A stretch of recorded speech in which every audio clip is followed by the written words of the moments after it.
వర్తించకుండా ఉండాలి. మనం ప్రజలు అత్యంత విశ్వాసంతో మనకు అవకాశం ఇచ్చారు. ఆ విశ్వాసాన్ని నిలబెట్టుకోవాల్సిన బాధ్యత మన అందరి మీద ఉన్నది. ఇవాళ నేను ముఖ్యంగా ఒకటి రెండు విషయాలు గుర్తు చేయదలుచుకున్నా, మీరు ఆలోచన చేయండి. గతంలో ఎన్నికలు జరిగినాయి. 2019 ఎన్నికల తర్వాత ఫలితాలు ప్రజలు పార్లమెంట్లో ఇచ్చారు. వినోద్ కుమార్ గారిని ఓడించారు, కల్వకుంట్ల కవిత గారిని ఓడించారు. 6 నెలలు తిరిగే లోపల ఒకరికి ఎమ్మెల్సీ ఇచ్చారు, ఒకరికి ప్లానింగ్ కమిషన్ వైస్ చైర్మన్ ఇచ్చారు. వాళ్ళ కుటుంబ సభ్యులకు ఉద్యోగం పోతే ప్రజలు తిరస్కరిస్తే, ప్రజలు తిరస్కరించింది కాబట్టి పక్కన పెట్టాలన్న ఆలోచన చేయకుండా ఎంబడే వాళ్ళ కుటుంబ సభ్యులకు నియామక పత్రాలు ఇచ్చింది. కానీ 2017లో నోటిఫికేషన్ ఇచ్చిన మీ ప్రిన్సిపల్స్ని ఎందుకు నియామకం చేయలేదు? 2017లో నోటిఫికేషన్ ఇచ్చిన ఫిజికల్ ఎడ్యుకేషన్ టీచర్స్ని ఎందుకు నియామకం చేయలేదు? తన కుటుంబానికి ఒక నీతి, మన కుటుంబాలకు ఇంకొక నీతి. ఇదే ఆ కుటుంబం నీతి. ఇంతకంటే ఉదాహరణగా నేను చెప్పాల్సిన అవసరం లేదు. ప్రతివాడు ముసుగు తొడుక్కుంటాడు, కానీ ఓ సందర్భంలో ముసుగు తీస్తారు. లాలూ ప్రసాద్ గారు ఓ ఉపన్యాసంలో చెప్పిండు, ఊర్లో రజకుడి గాడిద మీద ఒక దుప్పటి, రాముల వారి బొమ్మ ఉన్న దుప్పటి ఉండేదంటే ఎప్పుడో మూటలు మోసే గాడిదకు.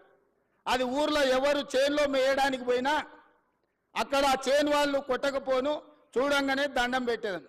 గాడిద ఏమనుకున్నదంటే నాకు ఇంత గౌరవం ఉంది, ఈ మొత్తం ఏ గడ్డి అయినా మేయొచ్చు అని ఊరి మీద పడి తింటా ఉన్నది. ఓ రోజు ముళ్ళ చెట్ల నుంచి పోతుంటే ఆ పైన వేసిన బొంత మీద ఉన్న రాముడి బొమ్మ ఉన్న బొంత ఆ చెట్టుకు తగిలి అది బయటికి పోయింది. గాడిద చేనులకు పోయి మెయ్యంగానే దుడ్డు కర్ర తీసుకొని కొడితే నడ్డి ఇరిగింది. ఎందుకు చెప్తున్నా అంటే ఆయనకు కూడా తెలంగాణ ఉద్యమం అనే ఒక ముసుగు, రక్షణ కవచం కొంతకాలం ఉన్నది. ఆ తెలంగాణ ఉద్యమం కోసం మీరు అందరు చేతులు ఎత్తి దండం పెట్టారు. అది వారి గొప్పతనం అని వారు అనుకుంటున్నారు. అది తెలంగాణ ఉద్యమం యొక్క గొప్పతనం, విద్యార్థిని నిరుద్యోగ యువకుల యొక్క త్యాగం. ఇవాళ ముసుగు తొలగింది కాబట్టి ముఖం చెల్లక ఆయన ఎక్కడున్నాడో ఇక ఈ పిల్లలు రోడ్ల మీద పడి నోటుకొచ్చింది మాట్లాడుతున్నారు. 10 ఏళ్లలో మీరు చేపట్టని నియామకాలు 10 నెలల లోపల ఈరోజు 60,000 ఉద్యోగ నియామకాలు.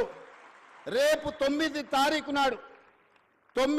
నాడు ఎల్బీ స్టేడియంలో 11,063 టీచర్ల ఉద్యోగ నియామక పత్రాలు అందించడం ద్వారా తండాలలో, గూడాలలో, మారుమూల పల్లెల్లో ఉన్న పేదల పిల్లలకు విద్యను అందించాలి, పాఠశాలలు ప్రారంభించాలి. దళితులు, గిరిజనులు, ఆదివాసీలు, బలైన వర్గాలు, మైనార్టీల పిల్లలు విద్యకు దూరం కావద్దు అని 11,063 మంది టీచర్ల నియామకాలు దసరా కంటే ముందు 9 తారీఖు నాడు సాయంత్రం 4 గంటలకు ఇవ్వబోతున్నాము.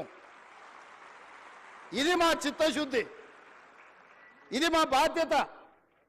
నేను గొప్ప అనుకోవడం లేదు, ఇది బాధ్యత అనుకుంటున్నా. ఎందుకంటే తెలంగాణ నిర్మాణంలో పిల్లలు చదువుకున్నప్పుడే ఇవాళ మీరైనా మేమైనా ఈ వేదిక మీద ఇక్కడికి రాగలిగినామంటే మనం చదువుకోవడం వల్ల, ప్రభుత్వ పాఠశాలల్లో టీచర్లు మనకు చదువులు చెప్పడం వల్ల.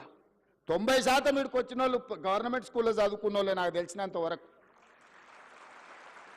ఇలా పాఠశాలలు మూసేస్తే ఏమవుతుంది తెలంగాణ రాష్ట్రం? ఒక్కసారి ఆలోచన చేయండి. ఒక్కరోజైనా బాధ్యతతో ఆలోచన చేసిండు ఆయన?